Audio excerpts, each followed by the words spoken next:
وسلام على المرسلين والحمد لله رب العالمين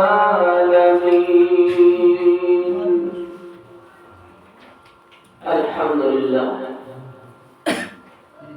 সমস্ত প্রশংসা গুণগান গুণকীর্তন সেই মহান রব্বুল আলামিনের, যিনি মহিয়ান মহিয়ান সর্বশক্তিমান। তিনি যখন যাকে ইচ্ছা হাসাতে পারেন, যখন যাকে ইচ্ছা কাঁদাতে পারেন, ঠিক কিনা? তিনি যখন যাকে ইচ্ছা রাজত্ব দিতে পারেন, আবার যখন যাকে ইচ্ছা তার থেকে রাজত্ব ছিনিয়ে নিতে পারেন। তিনি যখন যাকে ইচ্ছা ধনী বানাতে পারেন, আবার যখন যাকে ইচ্ছা তাকে ভিখারি ও কাঙাল বানাতে পারেন। তিনি যখন যাকে ইচ্ছা সম্মান দিতে পারেন, আবার যখন যাকে ইচ্ছা তাকে অপদস্থ করতে পারেন।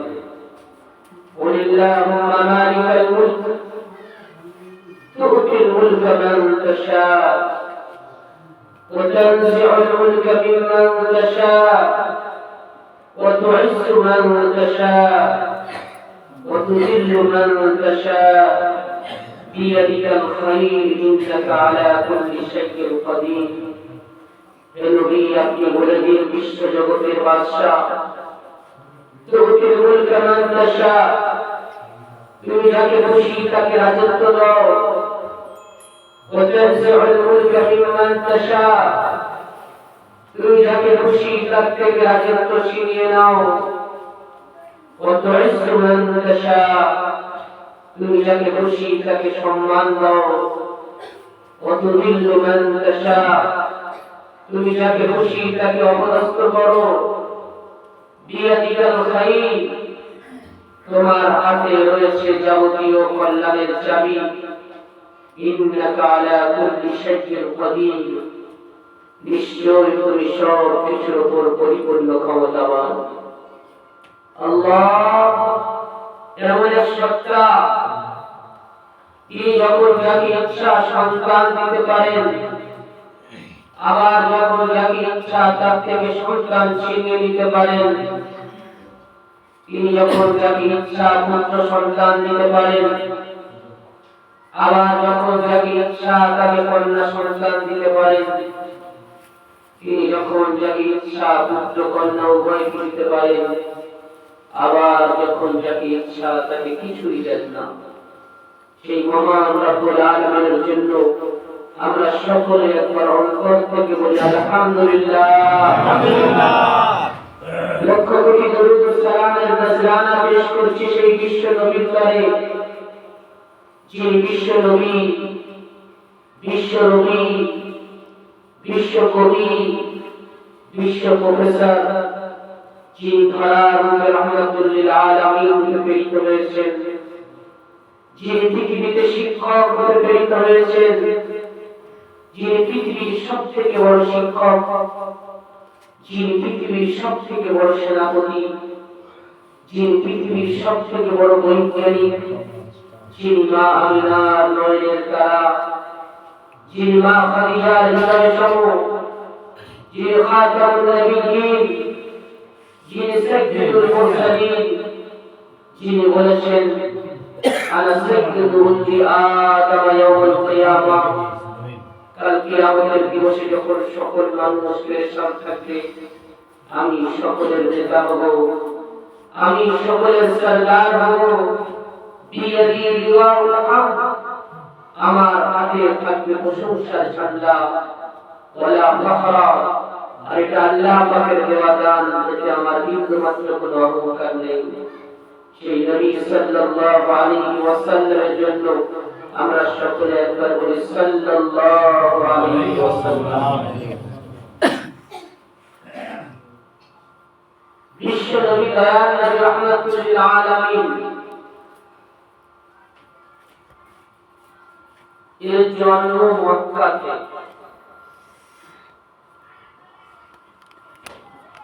রাসূল করিম সাল্লাল্লাহু আলাইহি ওয়াসাল্লামের জন্মস্থান থেকে প্রায় 5 কিলোমিটার দূরে অবস্থিত একটি পাহাড় আছে। সেই পাহাড়টার নাম হলো জাবালে নূর বা নূর পাহাড়।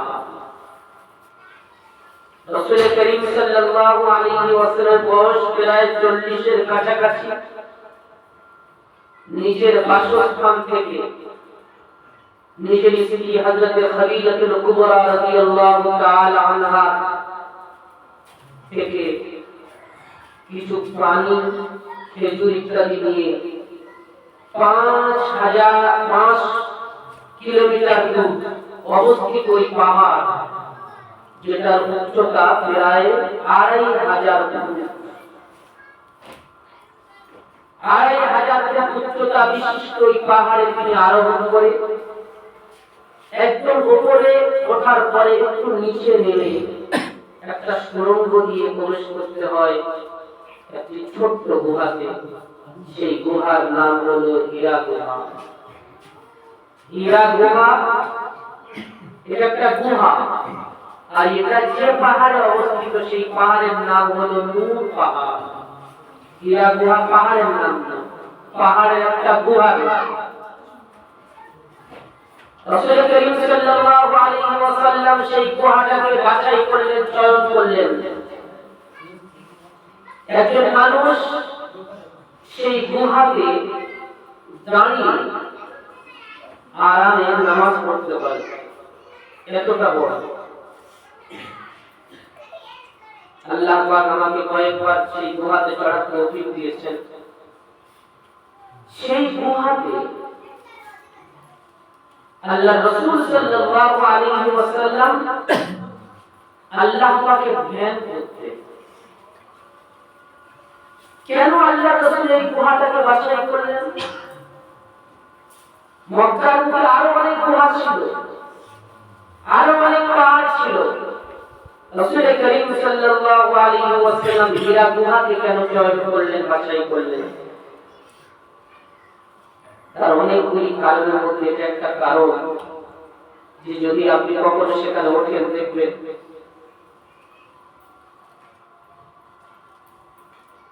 কাবার দিকে মুখ করলে, ওই গুহাতে বসে কাবার দিকে মুখ করা যায়। সামনের দিকে দুটো পাথর এমন ভাবে রাখা আছে, অনেকটা ভাগ দুটো পাথরের মধ্যে, সেই ভাগ দিয়ে ডাইরেক্ট কাবা শরীফ দেখতে পাওয়া যেতে বলে সুবহানাল্লাহ। কাবা শরীফের দিদার এটা একটা আলাদা বরকতপূর্ণ জিনিস পাওয়ার কাজ। রাসূল করিম সাল্লাল্লাহু আলাইহি ওয়াসাল্লাম আল্লাহ পাকের ধ্যান করতেন, কাবা শরীফের দিদার করতেন হীরা গুহাতে বসে।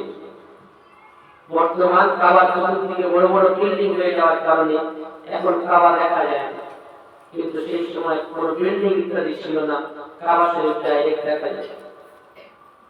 কমপ্লিট হলো আল্লাহ রাসূলের বয়স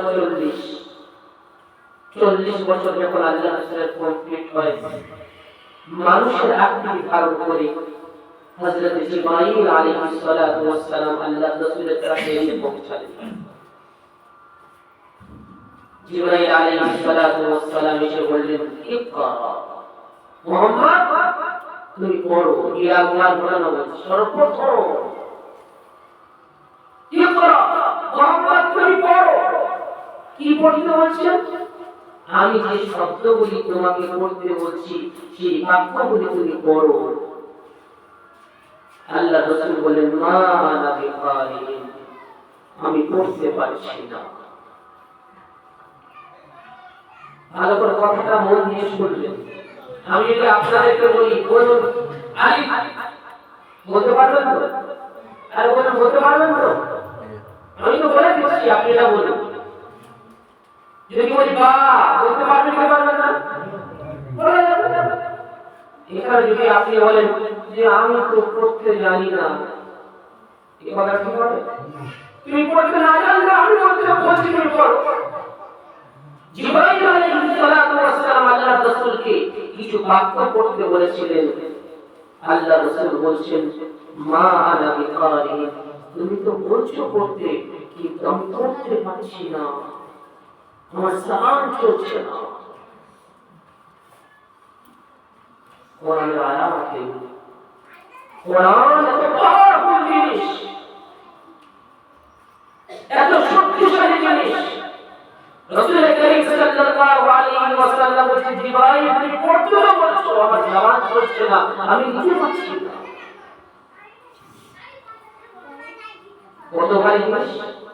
আল্লাহ পাক কোরআন পাকের মধ্যে বলেছেন, লাউ আনজালনা হাযাল কুরআনা আলা জাবাল লারাআইতাহু খাশিআন মুতাসাদ্দিআন মিন খাশিয়াতিল্লাহ।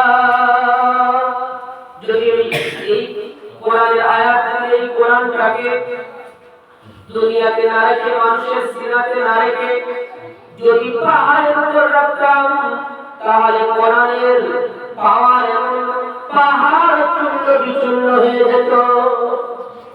কোরআনের পাওয়ার পাহাড় নিতে পারত না। পাহাড় কত ভারী আল্লাহর সৃষ্টি। কিতাবের মধ্যে এসেছে, হাদিসের মধ্যে এসেছে, যখন আল্লাহ রাসূল সাল্লাল্লাহু আলাইহি ওয়াসাল্লাম বললেন, আল্লাহ পাক, ভালো করে মন দিয়ে শুনুন, আল্লাহ পাক পানির উপর প্রথমে মাটিকে তৈরি করলেন, মাটি জমিনটাকে বিছালেন। তো পানির উপর যখন কোনো দিয়ে রাখা হয় তখন টলমল করবে না, জমিন তখন টলমল করতে শুরু করল। যখন জমিন টলমল করতে শুরু করলো, জমিনের এই বেলা এবং স্পন্দনকে বন্ধ করার জন্য আল্লাহ পাক তৈরি করলেন পাহাড়। পাহাড় তৈরি করে জমিনের বিভিন্ন জায়গায় পাহাড়টাকে পিরামিডের মধ্যে গেঁথে দিলেন। পাহাড়টাকে জমিনের বিভিন্ন জায়গায় পিরামিডের মধ্যে গেঁথে দেওয়ার কারণে জমিনের হেলা বন্ধ হয়ে গেল। আগে ভেবেছি যখন জমিনের হেলা স্পন্দন বন্ধ হলো, তখন ফেরেশতা দেখে অবাক, আল্লাহকে জিজ্ঞাসা করলেন, হে আল্লাহ, হাল খালকাকা শাইউন আশরাফু মিনাল জিবাল? আপনার কোন সৃষ্টি এমন আছে পাহাড় থেকে আরো ভারী? পাহাড়কে আপনি কত ভারী বানিয়েছেন? পাহাড়ের থেকে ভারী কোন সৃষ্টি আপনি তৈরি করেছেন? আল্লাহ বলেন, না, পাহাড়ের থেকে ভারী আমি জিনিস সৃষ্টি করেছি, সেটা হলো আল হাদিদ, লোহা। লোহা পাহাড় থেকে ভারী। ফেরেশতারা আবার জিজ্ঞাসা করলেন, হাল মিন খালকিকা শাইউন আশাদ্দু মিনাল হাদিদ? আল্লাহ, আপনার কোন সৃষ্টি এমন আছে যেটা লোহার থেকে আরো ভারী? লোহাকে পাহাড় কাটা যায়, লোহা পাহাড় থেকে ভারী। আল্লাহ, পাহাড় থেকে লোহার থেকে ভারী কোন জিনিস আছে? আল্লাহ পাক বললেন, নাম, হ্যাঁ, লোহার থেকে আমি ভারী জিনিস সৃষ্টি করেছি। আন্নার, আগুন। আগুন দিয়ে লোহা কি করা যায়? আরে কি করা যায়? গলিয়ে দেওয়া সম্ভব, আগুন লোহার থেকে কাটে। ফেরেশতারা আবার জিজ্ঞাসা করলেন, হাল মিন খালকিকা শাইউন আশাদ্দু মিনান নার? হে আল্লাহ, আপনার কোন সৃষ্টি এমন আছে যেটা আগুনের থেকে আরো ভারী? আল্লাহ বললেন, না, আগুনের থেকে আমি ভারী সৃষ্টি করেছি। আল্লাহ, পানি। পানি দ্বারা আগুনকে নিভিয়ে দেওয়া সম্ভব। ফেরেশতারা আবার জিজ্ঞাসা করলেন, হাল মিন খালকিকা শাইউন আশাদ্দু মিনাল মা? হে আল্লাহ, আপনার কোন সৃষ্টি এমন আছে যেটা পানির থেকে আরো ভারী? আল্লাহ বললেন, না, পানির থেকে আমি ভারী জিনিস সৃষ্টি করেছি। আর কি? হাওয়া। হাওয়া দ্বারা এক জায়গায় পানি অন্য জায়গায় স্থানান্তর করে নিয়ে যাওয়া সম্ভব, ঢাকিয়ে নিয়ে যাওয়া সম্ভব। আল্লাহ বললেন, ফেরেশতারা তখন আল্লাহ জিজ্ঞাসা করলেন, আল্লাহ, হাওয়া কি ভারী কোন জিনিস সৃষ্টি করেছেন? আল্লাহ বললেন, না, আমি হাওয়ার থেকে ভারী জিনিস সৃষ্টি করেছি, সেটা হলো ইবনে আদম, মানুষ। আল্লাহ পাক মানুষকে সবার থেকে সেরা, সবার থেকে শক্তিশালী বানিয়েছেন। বলুন সুবহানাল্লাহ। সবার থেকে সেরা, সবচেয়ে শক্তিশালী আল্লাহ পাক মানুষকে বানিয়েছে শুধু মানুষের একটা আমল ইলা তাসাদদাকা বিসাদাকাতিন যখন আমার কোন বান্দা কোন বান্দি যখন আমার রাস্তায় দান করে আমার রাস্তায় সদকা করে আমার রাস্তায় দেয় তার একটা দান সমস্ত জিনিসের থেকে ভারী হয়ে যায় কারণ নাম করলে আল্লাহ নাম কান্দা হয়ে যায় আল্লাহ রহমত করতে হয় আল্লাহ রহমত যদি ভারী হিসাব কি হতে পারে পাহাড় কত ভারী আল্লাহ বলে পাহাড়ের উপর যদি আমি কোরআন কাছে রাখতাম পাহাড় খুলতে বিশুদ্ধ হয়ে যেত সেজন্য সর্বপ্রথম কোরআন লেখা হচ্ছে আল্লাহ রসুলের সিনাতে আল্লাহ রসুল বলছেন আমি দিতে পারছি না এত ভারী জিনিস বুখারীর মধ্যে এসেছে রাসূল করিম সাল্লাল্লাহু আলাইহি ওয়াসাল্লাম বলেন হীরা গুহার ঘটনা শোনাচ্ছি সর্বপ্রথম হীরা গুহা থেকে ঘটনা ঘটেছিল সেই ঘটনা আপনাদের শোনাচ্ছি রাসূল করিম সাল্লাল্লাহু আলাইহি ওয়াসাল্লাম বলেন যখন আমি বললাম আমি পড়তে পারছি না জিবরাইল আলাইহিস সালাতু ওয়াস সালাম আমাকে বললেন ফাকাত্তানি আমার সিনাকে নিজের সিনার সাথে জিবরাইল আলাইহিস সালাতু ওয়াস সালাম লাগালেন আমার সিনাটাকে ধরে জিবরাইল আলাইহিস সালাতু ওয়াস সালাম নিজের সিনাতে লাগালেন ফাকাত্তানি জোরে চাপলেন এত জোরে চাপলেন হাত্তা আমার শরীরে যতটা ক্ষমতা ছিল শেষ পর্যায়ে পৌঁছে গেল জিবরাইল ধরে চাপছেন কামি আল্লাহ নিজের সিনার সাথে লাগালেন কেন লাগাচ্ছেন পাওয়ার দিচ্ছেন পাওয়ার ওরা নেওয়ার ক্ষমতা যাকে আল্লাহ ভেতরে বলে তৈরি হবে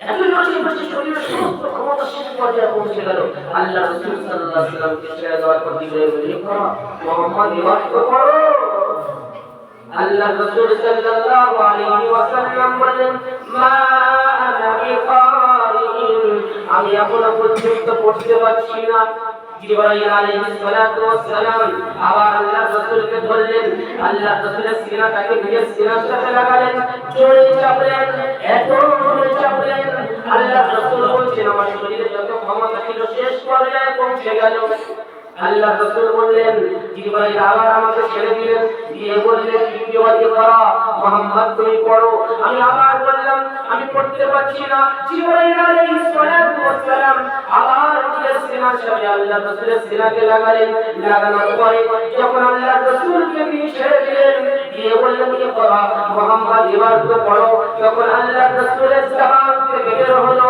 ইকরা বিসমি রাব্বিকাল্লাযী خلق الإنسان من علق اقرأ ربك الأكرم الذي علم بالقلم علم الإنسان ما لم يعلم قرآن পাকে মক্কিরা আল্লাহ রাসূল সাল্লাল্লাহু আলাইহি ওয়াসাল্লাম ইকরা বিসমি রাব্বিক তোমার রবের নাম আল্লাযী খালাক যে তোমাকে সৃষ্টি করেছে বড় তোমার রবের নাম নিয়ে যে রব তোমাকে সৃষ্টি করেছেন খালাকাল ইনসানা মিন আলাক জিন মানুষকে সৃষ্টি করেছেন জমাট রক্ত থেকে প্রথম যখন বীর্য মাতৃগর্ভে প্রবেশ হয় এই বীর্য প্রবেশ হওয়ার পরে কিছুদিন পর সেটা রক্তে রূপান্তরিত হয় আবার কিছুদিন পর সেটা গোশতে রূপান্তরিত হয় আবার কিছুদিন পর তার মধ্যে হাড় দেওয়া হয় আকৃতি দেওয়া হয় আবার তিনটে যখন চিল্লা হয়ে যায় 3:34 যখন কমপ্লিট হয় আল্লাহ পাক তখন তার মধ্যে রূহ দেন 4 মাসে আল্লাহ পাক দেন সব হবে না সব হবে কি খাবে কতদিন বাঁচবে সব কিছু মাতৃগর্ভে লিখে দেওয়া হয় ফেরেশতাদেরকে জানিয়ে দেওয়া হয় যিনি মানুষকে সৃষ্টি করেছেন জমাট রক্ত ইকরা ওয়া রাব্বুকাল আকরাম তুমি পড়ো তোমার রব বড় দাতা তোমার রব বড় জানি তুমি যত পড়তে থাকবে আল্লাহর কাছে যত চাইতে থাকবে তোমার রব বড় দাতা তোমার রব বড় দাতা তোমার রব তোমার জ্ঞানকে যত বাড়িয়ে দেবে তোমার জ্ঞান হতে পারবে আল্লাহর কাছে পড়ো আর আল্লাহর কাছে যাও রব্বি জিদনি ইলমা এই মেরে দাম মেরে ইলম को बढ़ा दे এই আমার প্রভু আমার জ্ঞানকে আপনি বাড়িয়ে আল্লামাল ইনসান আল্লামাল কলম যিনি মানুষকে শিক্ষা দিয়েছেন কলম দিয়ে আল্লামাল ইনসান মা লাম ইয়ালাম যিনি মানুষকে শিক্ষা দিয়েছেন এমন কিছু যে যা তার জানতে আসে আমরা যা কিছু শিখেছি সব আল্লাহ দেওয়া মায়ের পেট থেকে যখন পৃথিবীতে আসা খিদে লাগলে কাঁদতে হয় তখন তোমরা বলতে পারতাম না তখন তো কোনো বাচ্চা বলতে পারে না খিদে লাগলে কাঁদতে হয় কে শিখিয়েছে বলুন না আরে ভাই বলো কে শিখিয়েছে কলেজে পড়েছেন ওই সময় স্কুলে পড়েছেন না মা শিখিয়েছে খিদে লাগলে কাঁদতে হয় মা আল্লাহ শিখিয়েছেন কষ্ট হলে কাঁদতে হয় আল্লাহ শিখিয়েছেন পেশাব করলে কাঁদতে হয় আল্লাহ শিখিয়েছেন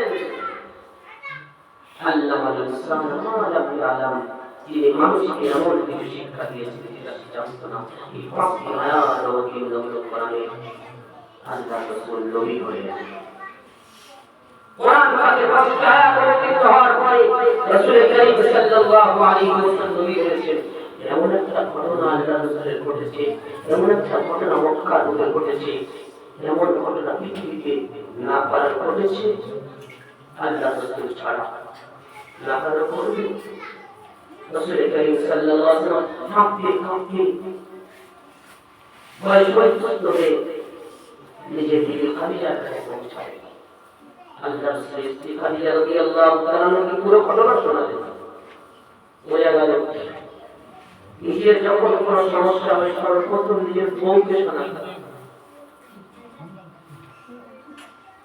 আপনার সব থেকে কাছের আপনার বউ দিদি সে আপনার সাপোর্ট করবে ওই ব্যক্তি ততটুকুই লাভ করবে যার ভিতরে তার বিবেকগত ক্ষমতা রাসূল করিম সাল্লাল্লাহু আলাইহি ওয়াসাল্লাম খাদিজাকে পুরো ঘটনা কেমন ঘটনা কখনো ঘটেনি খাদিজা ভাই খাদিজাকে বললেন খাদিজা আমার ঘর ওখানে কি এত প্রসঙ্গে খাদিজা আমার ঘর খাদিজা রাদিয়াল্লাহু তাআলা আনহা আল্লাহর রাসূলকে সান্ত্বনা দিলেন আল্লাহর রাসূল সাল্লাল্লাহু আলাইহি ওয়াসাল্লামকে খাদিজা বললেন কাল্লা আপনি ঘাবড়াবেন না স্ত্রী স্বামীকে এমন খাবার কাল্লা আপনি ঘাবড়াবেন না ইন্নাকা লাতাসিলুর রাহিম ওয়া তাহমিলুল কাল ওয়া তাকসিবুল মা'দুম ওয়া তাকরিজ যায়ফ ওয়া তু'ইনু আলা নাওয়াইবিল হক আপনি ঘাবড়াবেন না আপনার মধ্যে কষ্ট বড় বড় আছে আরে বাচ্চা কি ঘটনা কি এই সামনে করো না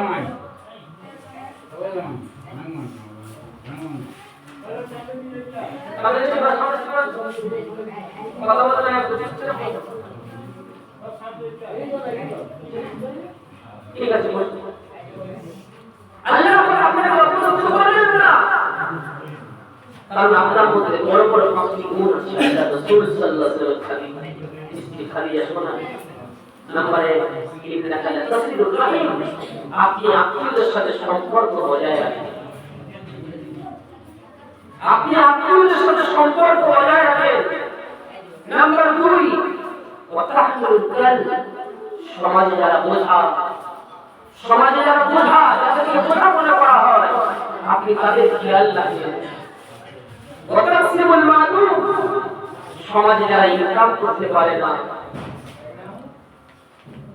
আপনি তাদের জন্য ইনকাম করেন উপার্জন করেন ওয়া তাকরিজ যায়ফ আপনি মেহমান করতে পারেন ওয়া তু'ইনু আলা নাওয়াইবিল হক এবং সমাজে যখন বিপর্যয় আসে কোনো সমস্যা আসে সেই সমস্যার জন্য আপনি ঝাঁপিয়ে পড়েন আল্লাহ রাসূল নবী হওয়ার আপনি ছিলেন সোশ্যাল ওয়ার্কার সমাজে আপনি আবি সমাজে আপনি নেতা সমাজে আপনি সেবক আল্লাহ রাসূল নবী হওয়ার পরে এই যে পাঁচটি গুণ খাদিজা বর্ণনা করেছেন এগুলো সব সামাজিক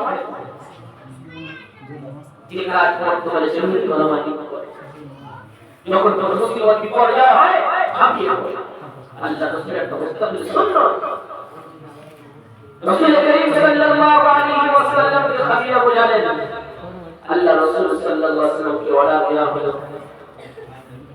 দ্বীনের দাওয়াত দেওয়া শুরু করলেন মক্কার মুখে একজন মুসলমান একজন মুমিন তিনি আল্লাহ রাসূল আপনি সব অবস্থা রাসূল করিম সাল্লাল্লাহু আলাইহি ওয়াসাল্লাম একটি পাহাড়ের উপর চড়লেন চড়ে তিনবার আওয়াজ দিলেন ইয়া সাবাহা ইয়া সাবাহা ইয়া সাবাহা এটা এমন একটা শব্দ যে শব্দ উচ্চারণ করলে মানুষ মনে করে যে কোনো কিছু ঘটে গেছে মক্কা যারা ছিল সকলে পাহাড়ের তলদেশে উপস্থিত আল্লাহ রাসূল সাল্লাল্লাহু আলাইহি ওয়াসাল্লাম দেখলেন যখন সকলে উপস্থিত হলেন আল্লাহ রাসূল বললেন দেখো আমি যদি তোমাদেরকে বলি পাহাড়ের পিছনে একটা সৈন্যদল আছে যারা সকাল থেকে সন্ধ্যায় তোমাদের উপর আক্রমণ করতে পারে তোমরা কি বিশ্বাস করবে তখন তারা বলল না অবশ্যই মা জাররাবনা লাকা ইল্লা সিদকা মুহাম্মদ আমরা ছোট থেকে তোমাকে দেখে এসেছি আজ পর্যন্ত তোমাকে মিথ্যা কথা বলতে দেখিনি সুবহানাল্লাহ আমরা তোমাকে দেখেছি তোমার জীবনে আমরা মিথ্যা কথা দেখিনি কারণ থেকে সাধারণ মানুষের মুখ থেকে যারা কাফের যারা আল্লাহ রাসূল সাল্লাল্লাহু আলাইহি ওয়াসাল্লামকে মানে তাদের মুখ থেকে বের হচ্ছে আমরা আপনার সর্বদা সত্যবাদী পেয়েছি মা জাররাবনা লাকা ইল্লা সিদকা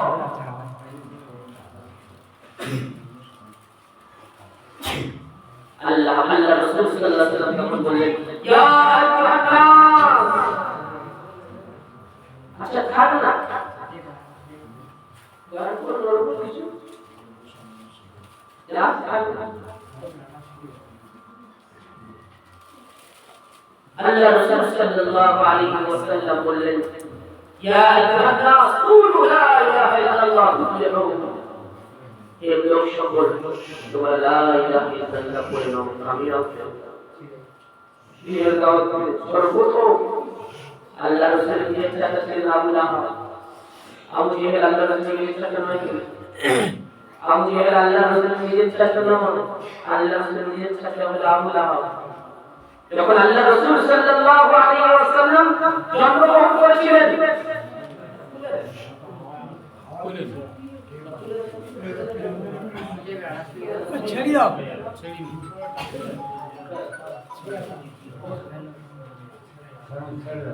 আবু লাহাব যখন আল্লাহ রাসূলের জন্ম হয়েছিল না আমিনার ঘরে আবু লাহাব খুশিতে যে কিলো রাশি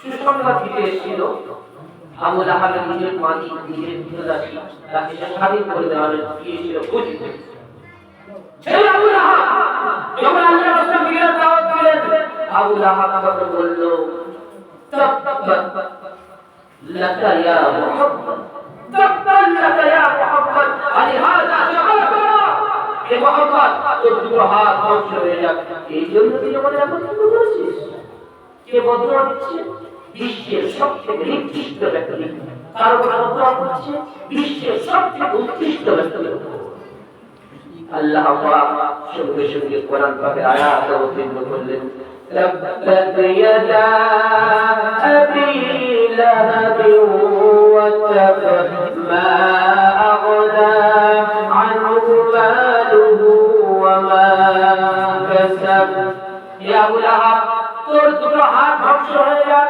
আবু লাহাব বদুয়া করেছে কার উপর আল্লাহ বদুয়া করছেন আবু লাহাব হে আবু লাহাব তোর দুটো হাত ধ্বংস হয়ে যাক মা আগনা আনহু মালুহু ওয়া মা কাসাব আবু লাহাবের কোনো মাল কোনো সম্পদ তার কোনো কাজে এলো না মৃত্যুর পূর্বে আবু লাহাবের শরীরটা পুরো পচে গিয়েছে যখন পচে যায় ঘরের লোক বিরক্ত হয়ে দুর্গন্ধে টিকতে না পেরে ঘরের বাইরে ফেলে দিয়েছিল 3 দিন পরে আবু লাহাব ঘরের বাইরে পচে মরে গেছে আল্লাহ আল্লাহ রাসূল সাল্লাল্লাহু আলাইহি ওয়াসাল্লাম মক্কাতে দিনের দাওয়াত দিলেন, কিন্তু ঠিকমতো মক্কার মানুষরা মেনে নিতে পারল না। রাসূল করিম সাল্লাল্লাহু আলাইহি ওয়াসাল্লাম হিজরত করে গেলেন মদিনাতে।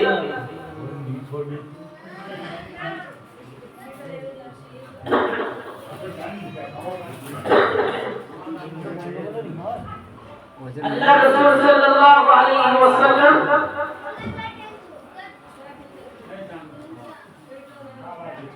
দিনের দাওয়াত দিয়ে গেলেন মদিনাতে।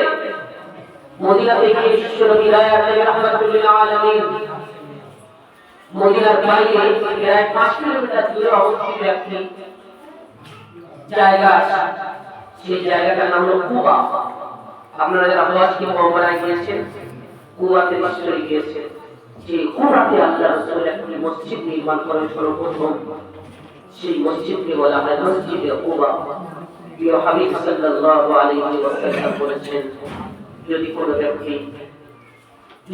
ব্যক্তি মসজিদে কুবাতে 2 রাকাত নামাজ পড়ে, আল্লাহ পাক তার নামায়ে আমলে একটা উমরা করার সওয়াব লিখবেন। বলুন সুবহানাল্লাহ। আর যদি কোনো ব্যক্তি মসজিদে হারামে 1 রাকাত নামাজ পড়ে, আল্লাহ পাক তার নামায়ে আমলে 1 রাকাত নামাজ পড়ার কারণে 1 লক্ষ রাকাত নামাজ পড়ার সওয়াব লাভ করবে। আর যদি কেউ আমার মসজিদ নববীতে 1 রাকাত নামাজ পড়ে, একটা রিওয়ায়াত অনুযায়ী 50,000, আর একটা রিওয়ায়াত অনুযায়ী 1,000, 1 রাকাত নামাজ পড়লে 50,000 রাকাত নামাজ পড়ার সওয়াব লাভ করবে। আর যদি কেউ মসজিদ আকসাতে 1 রাকাত নামাজ পড়ে, এটা ফিলিস্তিনে আছে, ফিলিস্তিনের জেরুজালেম মসজিদ আকসা, এখানে যদি কেউ 1 রাকাত নামাজ পড়ে, আল্লাহ পাক তার নামে আমলে 500 রাকাত নামাজ পড়ার সওয়াব দান করবেন। সুবহানাল্লাহ। রাসূল করিম সাল্লাল্লাহু আলাইহি ওয়াসাল্লাম প্রথম মসজিদে কুবা নির্মাণ করলেন, কিছুদিন সেখানে অবস্থান করলেন। এবার আল্লাহ রাসূল মেন মদিনা থেকে অগ্রসর হচ্ছেন। আর বলছেন মেন মদিনা থেকে আল্লাহ রাসূল অগ্রসর হচ্ছেন। রাসূল করিম সাল্লাল্লাহু আলাইহি ওয়াসাল্লাম কে মদিনাবাসীরা সকলে আল্লাহ রাসূলের কাছে আবদার করলেন, ইয়া রাসূলুল্লাহ, আপনি আমার বাড়ি মেহমান হন না, আপনি আমার বাড়ি মেহমান হন না, ইয়া রাসূলুল্লাহ, আপনি আমার বাড়ি মেহমান হন। সকলে চেয়েছিলেন। আল্লাহ রাসূল উটের দিকে ইশারা করে বললেন, ইন্নাহা লামাহুরা, যে উটের উপর আমি সওয়ার হয়ে যাচ্ছি, যে উটের উপর আমি আরোহণ করে যাচ্ছি, এই উট আল্লাহর পক্ষ থেকে আদিষ্ট, আল্লাহর পক্ষ থেকে অর্ডার করা হয়েছে। এই উট যেখানে গিয়ে অবস্থান করবে, আমি তার বাড়ি মেহমান হব। সুবহানাল্লাহ।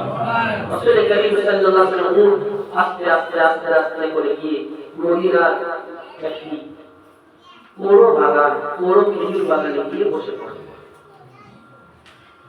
শুধু চেষ্টা করার পরে আল্লাহ রাসূল বুঝতে পারলেন, এটাই হচ্ছে মদিনাতে আমার শেষ গন্তব্য। রাসূল করিম সাল্লাল্লাহু আলাইহি ওয়াসাল্লাম বললেন, এর কাছাকাছি ঘর কার?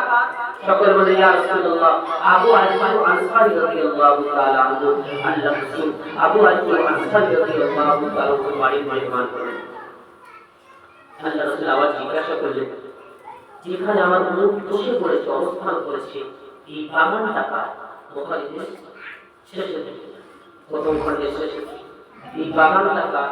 রাসূল করিম সাল্লাল্লাহু আলাইহি ওয়াসাল্লামকে বলা হলো, ইয়া রাসূলুল্লাহ, দুজন ইতিম সন্তান, একজনের নাম সুহাইল আর একজনের নাম সাহেব। রাসূল করিম সাল্লাল্লাহু আলাইহি ওয়াসাল্লাম তাদেরকে ডাকলেন, তার বংশধরকে ডাকলেন, ডাকার পরে বললেন, আমি এই জায়গাটা কিনতে চাই, দেবে?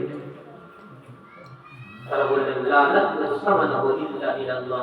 আয় আল্লাহর রাসূল, এর মূল্য আমরা আপনার কাছে না নিয়ে আল্লাহর কাছে দেব, আমরা এমনি দিচ্ছি, আপনি যা খুশি তাই করুন। রাসূল করিম সাল্লাল্লাহু আলাইহি ওয়াসাল্লাম দেখলেন, যেহেতু দুজন ইতিম সন্তানের, আল্লাহ রাসূল সাল্লাল্লাহু আলাইহি ওয়াসাল্লাম নিজের কাঁধে পয়সা দিয়ে ওই দুজন ইতিম সন্তানের কাছ থেকে ওই খেজুর বাগানটা কিনে নিলেন। খেজুর বাগানটা কিনে তার যেখানে খালা বসানো ছিল সেগুলো ভরাট করলেন। করার পরে সেখানে একটা ছোট্ট মতো মসজিদ নির্মাণ করলেন খেজুর পাতার ছাউনি দিয়ে। সেই মসজিদের নাম হলো মসজিদে নববী। সুবহানাল্লাহ। আল্লাহ রাসূল সর্বপ্রথম সেই মসজিদ নির্মাণ করে আল্লাহর নামে ওয়াক্ফ করেছিলেন। এই মসজিদ নির্মাণ করে ওয়াক্ফ করার কথা, এই ওয়াক্ফের বিধান আল্লাহ রাসূল সর্বপ্রথম নিজের আমলের মাধ্যমে লিখেছিলেন। সেখান থেকে সাহাবায়ে কেরাম জমি জায়গা মসজিদের নামে ওয়াকফ করতে শুরু করলো, পরে খানকার নামে, দরগার নামে, মাদ্রাসার নামে ওয়াকফ করলো। কোথা থেকে শুরু? রাসূল করিম সাল্লাল্লাহু আলাইহি ওয়াসাল্লাম তিনি চলে যাওয়ার পরে আবু বকর সিদ্দিক রাদিয়াল্লাহু তাআলা জামানা, তারপর ওমরের জামানা, ওমর রাদিয়াল্লাহু জামানায় ওই মসজিদের কিছু কিছু জায়গা কিছু কিছু খুঁটি নষ্ট হয়ে গিয়েছিল, কিছু কিছু পাতা নষ্ট হয়ে গিয়েছিল, ওই সেটা ঠিক করে দিয়েছিল, শুধু এতটা করেছিলেন। তারপরে যখন উসমান রাদিয়াল্লাহু তাআলা খলিফা হলেন, উসমান রাদিয়াল্লাহু তাআলা খলিফা হওয়ার পরে তিনি সমস্ত মসজিদকে খুলে দিলেন। দেওয়ার পরে নিজের গাঁটির পয়সা দিয়ে বিশ্বের বিভিন্ন প্রান্ত থেকে তিনি পাথর সংগ্রহ করলেন আর শালকাঠ বানালেন, তৈরি করলেন। মসজিদ নববী একটা বিশাল আকার, নিজের গাঁটির পয়সা দিয়ে পাথর কিনলেন আর উপরে ছাউনি ছিল শালকাঠ। আজকে যদি চান কোনো জাননেওয়ালার সাথে ওমরায় কিংবা হজে দেখতে পাবেন আল্লাহ রাসূলের মসজিদ কথা ছিল লেখা আছে, কিন্তু অধিকাংশ মানুষ যেহেতু আরবি পড়তে জানি না আমরা, বলে আমাদের জানা নেই। অনেকে বলে এসেছে জানি আল্লাহ রাসূলের মসজিদ কথা, তুমি এখন নিশান করা আছে। উসমান রাদিয়াল্লাহু তাআলা কথাটা বাড়িয়েছে সেটাও নিশান করা আছে। তারপর তুরস্কদের যখন রাজত্ব আসে তারা মসজিদ নববী আরো বাড়ালো, আরো প্রশস্ত করলো, সেটাও নিশান করা আছে। আর বর্তমান সৌদি সরকার যেটা বাড়াচ্ছে এই যে মসজিদ নববী একসাথে ভিতর বাইরে করে ৮ লক্ষ মানুষ নামাজ পড়তে পারে, বলে সুবহানাল্লাহ। আর মসজিদে হারামে একসাথে ২০ লক্ষ মানুষ নামাজ পড়তে পারে, বলে সুবহানাল্লাহ। এখন তার মসজিদে নববী আল্লাহ রাসূল সাল্লাল্লাহু আলাইহি ওয়াসাল্লাম মসজিদে নববী তৈরি করলেন। তৈরি করার পরে তার সামনে তার সামনে একটা চালা তৈরি করলেন, চালা। সেই চালাটার নাম হলো সুফা। সেই চালাটা ছিল আল্লাহ রাসূলের জামানার মাদ্রাসা। আল্লাহ রাসূল মদিনাতে যাওয়ার পর দুটো কাজ করলেন, সর্বপ্রথম মসজিদ নির্মাণ করলেন, দ্বিতীয় কাজ করলেন মাদ্রাসা নির্মাণ করলেন, একটা চালা তৈরি করলেন। সেখানে যারা পড়াশোনা করতো তাদেরকে বলা হয় আসহাবে সুফা, চালাওয়ালা। সেখানেকার যিনি শিক্ষক ছিলেন তিনি হলেন আল্লাহ রাসূল। সেখানেকার যিনি যে সিলেবাস ছিল সেই সিলেবাস ছিল কোরআন। সেখানেকার যারা ছাত্র ছিলেন তারা হলেন আবু বকর সিদ্দিক, ওমর ফারুক, ওসমান গনি, আলী বিন মুর্তজা, সাঈদ বিন সাঈদ, আবু বকর জাররাহ, তালহা, জুবাইর বিন আওয়াম, সাদ বিন আবি ওয়াক্কাস, আব্দুর রহমান বিন আউফ একসাথে একই মজলিসে বসে যে 10 জন সাহাবীকে আল্লাহ রাসূল জান্নাতের সুসংবাদ দিয়েছেন তারা সকলে ছিলেন সেই মাদ্রাসার ছাত্র, বলে সুবহানাল্লাহ। আজকে আপনাদের মনে হচ্ছে ছোট্ট একটা প্রতিষ্ঠান, এটা ছোট নয়, এর সম্পর্ক আল্লাহ রাসূলের সেই মাদ্রাসার সাথে। সেই মাদ্রাসার সিলেবাস ছিল কোরআন, এই মাদ্রাসার সিলেবাস হলো কোরআন। তৈরি করলেন আল্লাহ রাসূল আবু হুরায়রার মতো একজন মুহাদ্দিস, তৈরি করলেন ওয়াজি ইবনে কায়ের মতো বড় কারি, তৈরি করলেন আল্লাহ রাসূল সাল্লাল্লাহু আলাইহি ওয়াসাল্লাম ওয়াসি ইবনে জাবালের মতো মুফতি, আলী ইবনে বক্তরের মতো বড় ওয়াজি। আল্লাহ রাসূল বিশ্বকে উপহার দিলেন এত পাক পবিত্র জামাত, যে জামাতের নাম হলো সাহাবায়ে কেরাম, যাদের ব্যাপারে আমার রাসূল বললেন লা তাসুবু আসহাবি, লা তাসুবু আসহাবি, আমার সাহাবাদের নিয়ে সমালোচনা করো না, আমার সাহাবাদের নিয়ে গান বন্ধ করো না, আমার সাহাবাদেরকে নিয়ে তোমরা জামান করবে না। শুনে রাখো ولو أن أحدكم أنفق مثل أحد ذهبا ما بلغ مصلحته ولا نصيفا। তোমাদের মধ্যে হতে কোনো ব্যক্তি উহুদ পাহাড় পরিমাণ সোনা আল্লাহ রাস্তায় দান করে, উহুদ পাহাড় 7.5 কিলোমিটার লম্বা, 2.5 কিলোমিটার চওড়া। আমি চোখে দেখে এসেছি উহুদ পাহাড় 7.5 কিলোমিটার চওড়া, লম্বা 2.5 কিলোমিটার চওড়া, এত বিশাল পাহাড়। আল্লাহ রাসূল বলছেন আমি আমার মাদ্রাসা থেকে যে সমস্ত ছাত্রদেরকে তৈরি করে বিশ্বকে উপহার দিয়েছি তাদের মধ্যে কোন একজন ছাত্র আমার মাদ্রাসার কোরআন পড়নেওয়ালা কোন একজন ছাত্র নেই। ও এক নম্বর জবাব আল্লাহ রাস্তায় দান করে, জব কমের থেকে মূল্য কম, জব যদি এক নম্বর আল্লাহ রাস্তায় দান করে, আর তোমাদের কেউ যদি দান করো, আমার ওই মাদ্রাসা পড়ুয়া ছাত্রের দান সমতুল্য হতে পারবে না, বলে সুবহানাল্লাহ। আল্লাহ রাসূলের মাদ্রাসার ছাত্রদের ঘটনা শোনাচ্ছে, কোরআন ওয়ালাদের ঘটনা শোনাচ্ছে। রাসূল করিম সাল্লাল্লাহু আলাইহি ওয়াসাল্লাম ইন্তেকাল করলেন, খলিফা হলেন আবু বকর সিদ্দিক রাদিয়াল্লাহু তাআলা। চতুর্থ ফিতনা, একদিকে মুসাইলামাতুল কাজ্জাব, মুসাইলামাতুল কাজ্জাব আল্লাহ রাসূলের জামানায় নবী হওয়ার দাবি করেছিল যে আমিও নবী। রাসূল করিম সাল্লাল্লাহু আলাইহি ওয়াসাল্লাম তাকে বোঝাতে চেয়েছিলেন, কিন্তু সে বুঝে আল্লাহ রাসূল নিয়ত করলেন মুসাইলামাতুল কাজ্জাবের সাথে আমি যুদ্ধ করব। কিন্তু আল্লাহ রাসূল ইন্তেকাল করলেন, সময় পেলেন। রাসূল করিম সাল্লাল্লাহু আলাইহি ওয়াসাল্লাম ইন্তেকাল হয়ে যাওয়ার পর মুসাইলামাতুল কাজ্জাবের ফিতনা আরো বেশি মাথা চাড়াতে লাগলো। 40,000 মানুষ মুসাইলামাতুল কাজ্জাবের হাতে হাত দিয়ে বেঈমান হয়ে গেল। আল্লাহ রাসূলের জামানা হবে, সবাই আল্লাহ রাসূল দুনিয়া থেকে বিদায় নিচ্ছেন, 40,000 মানুষ মুসাইলামাতুল কাজ্জাবকে নবী বলে নিয়েছে। রাসূল করিম সাল্লাল্লাহু আলাইহি ওয়াসাল্লাম বলেছেন, সায়াকুন ফি উম্মতি 30 কাজ্জাবুন, আমার উম্মতের মধ্যে 30 জন মিথ্যাবাদী নবুয়তের দাবিদারের জন্ম হবে। কুল্লুহুম ইয়াজআমু আন্নাহু নাবিয়্যুন, তারা প্রত্যেকে দাবি করে যে তারা নবী। শুনে রাখো, আনা খাতামুন নাবিয়্যিন, আমি শেষ নবী, আমি শ্রেষ্ঠ নবী, আমার পরে নতুন করে আর কোনো নবী পৃথিবীতে আসবে না। যদি কেউ নবী হওয়ার দাবি করে সে হবে মৃত্যু। মুসাইলামাতুল কাজ্জাব একটা মিথ্যাবাদী নবুয়তের দাবিদার। 40,000 মানুষ রাসূল করিম সাল্লাল্লাহু আলাইহি ওয়াসাল্লাম চলে যাওয়ার পর মুসাইলামাতুল কাজ্জাবের হাতে হাত দিয়ে তারা বেঈমান হয়ে গেছে। অপরদিকে একটা দল তারা যাকাত দিতে অস্বীকার করে। তারা বলেছে যে আল্লাহ পাক আল্লাহ রাসূলকে বলেছেন, খুদ মিন আমওয়ালিহিম সাদাকাতান তুতাহিরুহুম ওয়া তুযাক্কিহিম, এই নবী আপনি এদের কাছ থেকে যাকাত দিন। আল্লাহ রাসূলকে যাকাত দেওয়ার কথা বলা হয়েছে। আল্লাহ রাসূল আবু বকর আল্লাহ রাসূল নয়, সুতরাং আবু বকর যাকাত দেব, সুতরাং আবু বকর যাকাত দেব না। আর যাকাত দিতে অস্বীকার করল। একটা দল তারা মূর্তি পূজা করতে শুরু করল। চতুর্মুখী ফিতনা।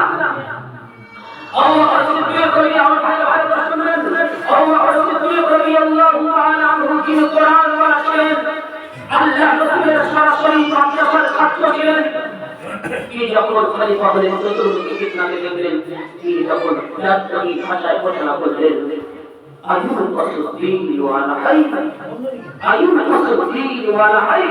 দিনের মধ্যে কোনো দুর্বলতা আসবে, দিনের মধ্যে কোনো কমি আসবে, আল্লাহ রাসূল সবাইকে দিতে বিদায় দেয়, আর দিনের মধ্যে আমি দুর্বলতা দেখবো, কমি দেখবো, এটা হতে পারে না। আল্লাহ রাসূল সাল্লাল্লাহু আলাইহি ওয়াসাল্লাম আবু বকর সিদ্দিক মুসাইলামাতুল কাজ্জাবের বিরুদ্ধে যুদ্ধের ঘোষণা করলেন। মুসাইলামাতুল কাজ্জাবের সাথে তিনি যুদ্ধ করলেন। আল্লাহ পাক আবু বকর সিদ্দিক ওই যুদ্ধে জয়লাভ করলেন, বলবে সুবহানাল্লাহ। রাসূল করিম সাল্লাল্লাহু আলাইহি ওয়াসাল্লাম ছাত্র আবু বকর সিদ্দিক যারা যাকাত দিতে অস্বীকার করলেন তাদের বিরুদ্ধে গর্জে উঠলেন, বললেন, ওয়াল্লাহি লাউ মানআউনি আনাকান কানু ইয়াদউনাহু ইলা রাসূলিল্লাহি সাল্লাল্লাহু আলাইহি ওয়াসাল্লাম লাকাতালতুহুম আলা মানহি। আমি আল্লাহর কসম খেয়ে বলছি, আল্লাহ রাসূলের জামানায় যদি এরকম ছাগলের বাচ্চাও যাকাত হিসেবে দিয়ে থাকতো, আজকে যদি সেটা দিতে অস্বীকার করে, আমি তাদের বিরুদ্ধে যুদ্ধের ঘোষণা করতাম। একদিন আবু বকর, অপরদিকে ওমর আবু বকর সিদ্দিককে বোঝাচ্ছেন, এটা মুসলমান, كيف يقاتل الناس وقد قالوا لا اله الا الله। يا امير المؤمنين খলিফা মুসলিমিন, আপনি কেমন করে এর সাথে যুদ্ধ করবেন? অথচ এরা মুসলমান, এরা তো কালেমা পড়ছে, আপনি কিভাবে এদের বিরুদ্ধে যুদ্ধের ঘোষণা করলেন? আবু বকর সিদ্দিক নিজের চায় বাবু, আমি যুদ্ধ করবো এদের বিরুদ্ধে যারা যাকাত দিতে অস্বীকার করেছে আমার হাতে। আর ওমর যখন আবু বকর সিদ্দিককে বোঝাচ্ছে, ওমর রাদিয়াল্লাহু তাআলা আনহু যখন আবু বকর সিদ্দিক বলছেন, আজাবতারুনা ফিল জাহিলিয়্যাতি ওয়া খাববারুনা ফিল ইসলাম, আজাবতারুনা ফিল জাহিলিয়্যাতি ওয়া খাববারুনা ফিল ইসলাম। ওমর তোমার অনেক সাহাবী আমি দেখেছি ইসলাম আনার পূর্বে। আমি শুনেছিলাম তোমার অনেক বিরক্ত, অনেক পালমানের কথা, বিরক্তের কথা আমি তোমার শুনেছি। আজকে তোমার সেই বিরক্ত কোথায় গেল? আজকে তুমি কেন দুর্বল হচ্ছ? সেই জন্য ওমর রাদিয়াল্লাহু তাআলা আনহু বলেছেন, আবু বকর সিদ্দিক, আবু বকর, আমি আমার জীবনে যা নেকি করেছি, যা নেকি করেছি, তুমি আমার জীবনের সমস্ত নেকিগুলো নিয়ে নাও। ওমর ইবনে খাত্তাব আবু বকর সিদ্দিককে বলেছিলেন, আমি আমার জীবনে যত নেকি করেছি সমস্ত নেকি আবু বকর তুমি নিয়ে নাও। তোমার ইয়াকিনের নেকি আমাকে দিয়ে দাও। তোমার ইয়াকিনের নেকি যখন তুমি যাকাত দিতে অস্বীকার করেছিলে, বাজারে গিয়ে যখন তুমি কঠোর হতে দাঁড়িয়েছিলে, যখন মুসলিম আমাদের প্রত্যেক বিরুদ্ধে তুমি কঠোর হতে দাঁড়িয়েছিলে, ওই ইয়াকিনের ওই নেকিটা তুমি আমার দিয়ে দাও। ওই ইয়াকিনের নেকি আমার জান্নাত পাওয়ার জন্য যথেষ্ট। নারে তাকবীর! নারে তাকবীর! আমার ভাইরা মাদ্রাসা ওলাদের ঘটনা শুনেছি, এরা কেউ কোরআনের বাইরে ছিলেন না, এরা ছিলেন কোরআন ওয়ালা। আল্লাহ রাসূলের তৈরি করা মাদ্রাসার ছাত্র। মদিনাতে ভূমিকম্প হচ্ছে, মদিনাতে আল্লাহ রাসূলের মাদ্রাসার ছাত্র ওমর ইবনে খাত্তাব কোরআন ওয়ালা। মদিনার তখন তিনি বাদশা, আবু বকরের পরে তিনি বাদশা হলেন। মদিনাতে ভূমিকম্প হচ্ছে, ওমর ইবনে খাত্তাব রাদিয়াল্লাহু তাআলা আনহু নিজের পায়ে কোরআন জমিনের উপর মেরে বলছে, উসকুতি হে জমিন, তোর ভূমিকম্প বন্ধ করবি না করবি না? ওমর ইবনে খাত্তাবের ঘটনা তার জীবনে এসেছে। মদিনাতে ভূমিকম্প হচ্ছে, পায়ে কোরআন মেরে মদিনাকে বলছে, আলাম আদিন আলী, হে মদিনা, আমি ওমর, আমি দেশের বাদশা, আমি মদিনার বাদশা, আমি তোর উপর কোনো জুলুম করেছি? আমি কি তোর উপর কোনো অন্যায় করেছি? আমি ইনসাফের সাথে দেশ চালাই? কিসের ভূমিকম্প? পায়ের বাড়ি মারার সাথে সাথে মদিনার ভূমিকম্প বন্ধ হয়ে গিয়েছে। সুবহানাল্লাহ। ছিল কোরআন ওয়ালা। আমার ভাইয়েরা, সমস্ত ইতিহাস আমরা ভুলে গেছি। আমরা আজকে আমাদের অবনতি, হওয়ার কারণ এটাই যে আমাদের পূর্বপুরুষ যারা, তাদের জীবনই আমাদের সামনে। আমরা কোনো কাপুরুষের দল নই, আমরা কোনো সাধারণ দল নয়, সাধারণ জগৎ নয়। আমরা এমন একটা ধর্মকে পেয়েছি যে ধর্মকে নিয়ে পৃথিবীতে আসার জন্য, পৃথিবীতে আসার পরে একটা বাচ্চা তার শৈশব থেকে কৈশোর থেকে যৌবন, যৌবন থেকে বার্ধক্য, বার্ধক্য থেকে মৃত্যু, মৃত্যুর পর থেকে কবর, কবর থেকে কিয়ামত, হাসর, নাসর, জান্নাত, জাহান্নাম, সব কিছু টুকরাই করে দেওয়া হয়েছে ধর্মে। এর থেকে আর মাত্র, এর থেকে আর সুন্দর, এর থেকে পবিত্র ধর্ম আর পৃথিবীতে কোথায় আছে? কিন্তু আসলে আমরা কোরআনকে ছেড়েছি, কোরআন ওয়ালাদেরকে ছেড়েছি। কোরআন প্রতি আমাদের বিদ্বেষ, মনোভাব, হিংসাত্মক মনোভাব, এটা আমাদেরকে শেষ করে দিয়েছে।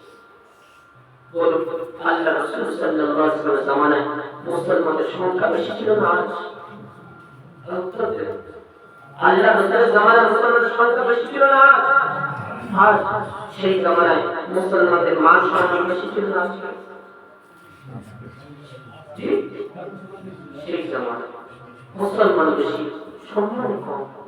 মুসলমান কম, সম্মান অনেক ঊর্ধ্বে। এই কবি একবার বলেছেন, वो मुअज़्ज़ज़ थे दुनिया में मुसलमान होकर,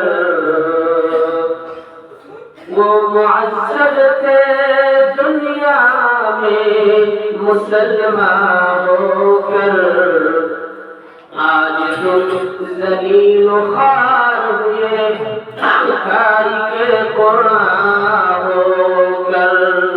বিশ্বে তারা মাথা উঁচু করেছিল, তাদের মান, তাদের সম্মান, তাদের ইজ্জত, তাদের মর্যাদা অনেক উঠতে ছিল, যেহেতু তারা কোরআন ওয়ালা ছিল। কোরআনটাকে নিজের সিনায় রেখেছিল। কোরআন ওয়ালাদেরকে তারা মহব্বত করত, কোরআন ওয়ালাদেরকে তারা ভালোবাসত, কোরআনকে তারা শ্রদ্ধা করত। কোরআন পড়াশোনা করা হয়, মাদ্রাসা মসজিদকে তারা বড় করতো, তারা সম্মান করতো, তাদের প্রয়োজনকে তারা মেটাতো। কিন্তু আজকে তোমরা বেকুরান হয়ে যাওয়ার কারণে তোমাদের সম্মান সব থেকে নিচে গড়ায় পৌঁছে গেছে।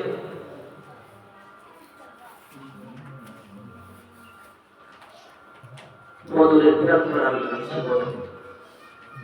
মদিনা থেকে 150 কিলোমিটার দূরে অবস্থিত কদম, বিশ্বের ইসলামের সব থেকে বড় প্রথম যুদ্ধ হয়েছিল বদর।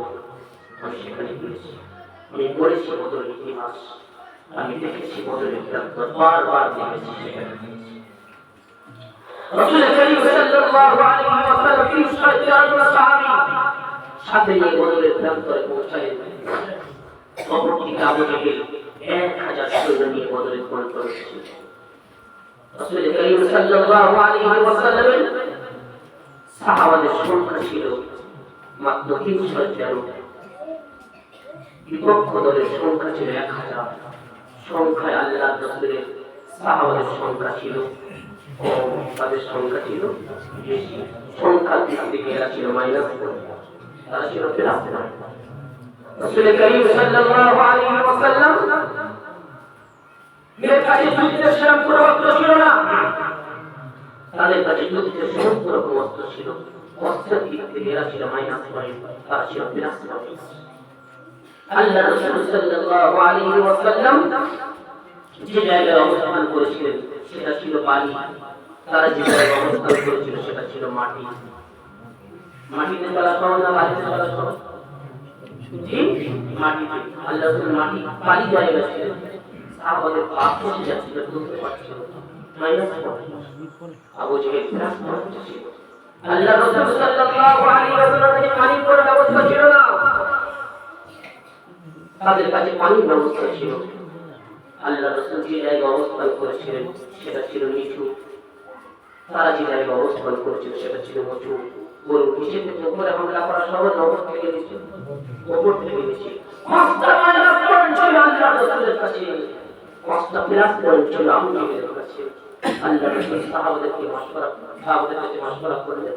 কোরআন ওয়ালা সাহাবী আল্লাহ রাসূলের মাদ্রাসা পড়ুয়া সাহাবী, কোরআন সিলেবাস ধারণ করেনওয়ালা ব্যক্তিদের কাছে মাশওয়ারা করলেন কি করা যাবে, যুদ্ধ হবে না হবে না। মিনাত ইবনে আসওয়াদ বললেন, ইয়া রাসূলুল্লাহ, আমরা আপনার হাতে হাত দিয়ে ঈমান এনেছি, আপনার হাতে হাত দিয়ে হেদায়েত পেয়েছি। যদি আজকে আপনি বলেন এই সমুদ্রের উপর ঘোড়া ছুটিয়ে দিতে, আমরা সমুদ্রের উপর ঘোড়া ছুটিয়ে দিতে প্রস্তুত আছি। আমরা মুসার জাতিরা কাপুরুষ নয়, মুসার জাতিরা মুসাকে বলেছিল ইযহাব আনতা ওয়া রাব্বুকা ফাকাতিলা ইন্না হাউলা কায়িদুন। মুসা তুমি এবং তোমার রব যুদ্ধ করতে যাও, আমরা যাব না, আমরা মুসার জাতিরা কাপুরুষ নয়। আল্লাহ রাসূল সঙ্গে সঙ্গে দোয়ায় নেমে আল্লাহকে বলছেন, আল্লাহুম্মা ইন তাহদিক হাযিহি ইসাবাতা লাম তু'বাদ বা'দাকা আবাদা। হে আল্লাহ, এই শয়তানের এই ছোট্ট জামাত, এই কোরআন ওয়ালা ছোট্ট বাহিনীকে যদি আপনি আজকে খতম করে দেন, হয়তো আপনার ঘোষণা করা পৃথিবীতে আর কেউ থাকবে না। রাসূল করিম সাল্লাল্লাহু আলাইহি ওয়াসাল্লাম এত কাঁদছেন, আবু বকর সিদ্দিক পিছন থেকে আল্লাহ রাসূল সাল্লাল্লাহু আলাইহি ওয়াসাল্লামকে বললেন, ইয়া রাসূলুল্লাহ, আপনি আপনার দোয়া করতে বলুন, আপনার দোয়া কবুল হয়ে গেছে। আল্লাহ রাসূল দোয়া করতে বললেন, এক মুঠো কাপড়, এক মুঠো পানি আল্লাহ রাসূল হাতে নিলেন, এক মুঠো পানি নিয়ে 1000 কাফেরদের দিকে ছুঁড়ে মারলেন। আল্লাহ পাক এক মুঠো কাপড় 1000 কাফেরদের চোখে পৌঁছে দিয়েছিল। বলুন সুবহানাল্লাহ। ওয়া রাআইতা ইয রাআইতা ওয়ালাকিন আল্লাহ রাআ। তুমি যখন পাথর ছুঁড়েছিলে, প্রকৃতপক্ষে ও পাথর তুমি ছুঁড়নি, তুমি কাপড় ছুঁড়নি। এক মুঠো পানি 1000 কাফেরদের চোখে পৌঁছে দেওয়ার ক্ষমতা তোমার নেই। প্রকৃতপক্ষে ওই পানি আমি আল্লাহ ছুঁড়েছিলাম। বলুন সুবহানাল্লাহ। আল্লাহ রাসূল যুদ্ধের পূর্বে বললেন, আগে তিনি বললেন আগামীকাল আবু জাহেলের লাশ এখানে পড়ে থাকবে, উকবা ইবনে মাইতের লাশ এখানে পড়ে থাকবে, উমাইয়া ইবনে খালাফের লাশ এখানে পড়ে থাকবে। সাহাবায়ে কেরাম বলছেন, যুদ্ধ শেষ হওয়ার পরে আমরা দেখলাম গতকাল আল্লাহ রাসূল 4 লাশ যেখানে পড়ে থাকার কথা বলেছিলেন, যুদ্ধ শেষ হওয়ার পর আমরা সঠিক করে দেখলাম আবু জাহেলের লাশ ওই জায়গায় পড়েছিল যেখানে আল্লাহ রাসূল বলেছিলেন, উমাইয়া ইবনে খালাফের লাশ ওই জায়গায় পড়েছিল যেখানে আল্লাহ রাসূল বলেছিলেন, উকবা ইবনে মাইতের লাশ ওই জায়গায় পড়েছিল যেখানে আল্লাহ রাসূল বলেছিলেন। এটা হলে কোরআন ওয়ালাদের ইতিহাস। কিয়ামতের দিন হাসরের ময়দানে আমার রাসূল হাউজে কাউসারের উপর বসবে। আল্লাহ রাসূল বলেছেন, মা বাইনা বাইতি ওয়া মিনবারি দাওসাতুন ফি রিয়াদিল জান্নাহ, আমার ঘর এবং আমার মিম্বরের মধ্যবর্তী জায়গা হলো জান্নাতের টুকরো। ওয়া মিম্বরি আলা হাউজি, আর আমার মিম্বর থাকবে কিয়ামতের হাউজে কাউসারের উপর। ওলামায়ে কেরাম বলছেন, আল্লাহ রাসূলের এই মসজিদ নববী মিম্বরটাকে তুলে কিয়ামতের দিন হাউজে কাউসারের উপর আল্লাহ বসিয়ে দেওয়া হবে। আর সেখানে আমার রাসূল আরোহণ করবে, নিজের পাপ পবিত্র হবে, হাউজে কাউসারের পাপ পবিত্র পানি তিনি পান করাবেন। লাই লাগিয়ে লক্ষ লক্ষ হাফেজ কোরআন, লক্ষ লক্ষ আলিম যদি লাই আমার রাসূলের হাতে পানি পান করবেন, যখন সেই মুহূর্তটা আমি আপনি দেখবো, তখন আমার পরিচয়টা ফেলে যাবে। যদি আমি আজকে হাফেজে কোরআন হয়ে গেলে কাতারে দাঁড়াতে পারতাম, যদি একজন আলিম পীর হয়ে গেলে কাতারে দাঁড়াতে পারতাম, যদি হাফেজে কোরআনের পিতামাতা না হয়ে পিতামাতা হতে পারতাম, যদি হাফেজে কোরআনের দাড়ি হতে পারতাম,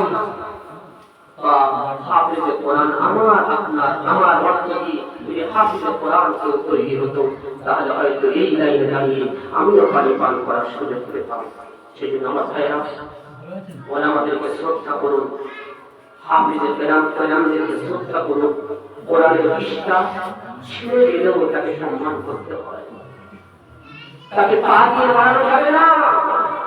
যদি কারোর মধ্যে কোনো হাফেজে কোরআন আলিমের মধ্যে কোনো ভুল দেখি, সেটা আপনি করতে পারবেন না, তার অনুসরণ করতে পারবেন না, কিন্তু শ্রদ্ধা ছাড়া যাবে না। কোরআনের পৃষ্ঠা যখন ছেড়ে গেলে পড়া যায় না, কিন্তু তার সম্মান করতে হবে। আপনার ক্ষমতা নেই তাকে পা দিয়ে লাথি মেরে চলে যাওয়া।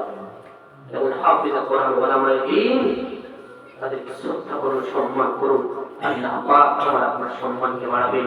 মাদ্রাসা ওয়ালাদেরকে মহব্বত করুন, মাদ্রাসার ছাত্রদেরকে মহব্বত করুন, মাদ্রাসার প্রয়োজনকে নিজের স্বার্থ অনুযায়ী মেটানোর চেষ্টা করুন। আল্লাহ পাক আপনাদের সকলকে দিনের সঠিক দিনের সাথে আমল করার তৌফিক নসিব করুন। ওয়া আখিরু দাওয়ানা আলহামদুলিল্লাহি রাব্বিল আলামিন।